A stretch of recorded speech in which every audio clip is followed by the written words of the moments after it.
আসসালামু আলাইকুম ওয়া রাহমাতুল্লাহ। আসসালামু আলাইকুম ওয়া রাহমাতুল্লাহ।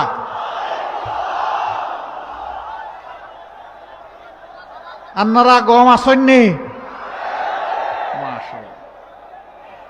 আলহামদুলিল্লাহ, আলহামদুলিল্লাহ রাব্বিল আলামিন, ওয়াসসালাতু ওয়াসসালামু আলা রাসূলিহিল কারীম ওয়া আলা আলিহি ওয়া সাহবিহি ওয়া আহলি বাইতি আজমাইন।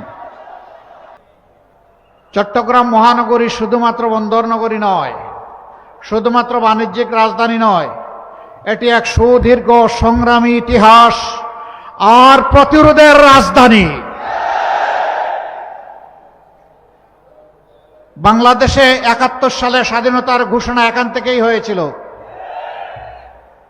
আপনাদেরই এক গর্বিত সন্তান সবার আগে চিৎকার দিয়ে বলেছিলেন, উই রিবল। তিনি হচ্ছেন এলডিপির সম্মানিত সভাপতি ডক্টর কর্নেল অলি আহমদ বীর বিক্রম। জিয়াউর রহমান সাহেবকে হাতে ধরে সামনে এগিয়ে নিয়ে গিয়েছিলেন। চট্টলাবাসী আপনাদেরকে স্যালিউট।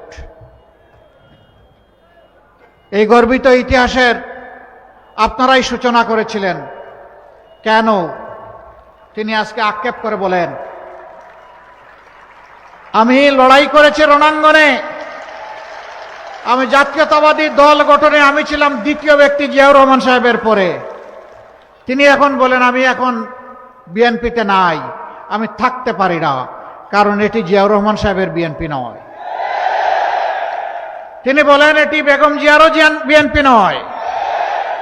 তিনি আরেকটি কথা বলেন, সেটা আমি বলতে চাই না,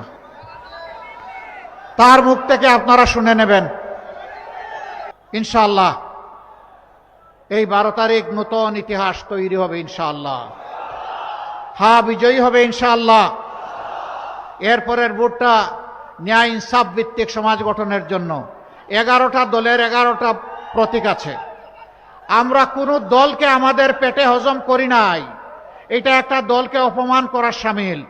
আমার সাথে তুমি ঐক্য বেঁধেছো, আমি এখন বলবো যে আসো আমার পেটের ভিতরে ঢুকে যাও, এটা ওই দলটার প্রতি অপমান।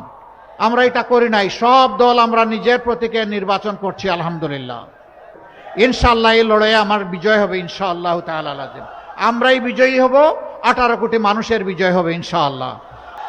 ইনসাফের প্রতীক দাঁড়িপাল্লা। কোন সে প্রতীক? কোন সে প্রতীক? জুড়ে সুরে, আরো জুড়ে।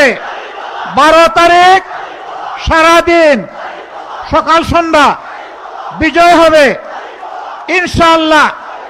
বিজয় মালা ইনশাআল্লাহ, মাশাআল্লাহ।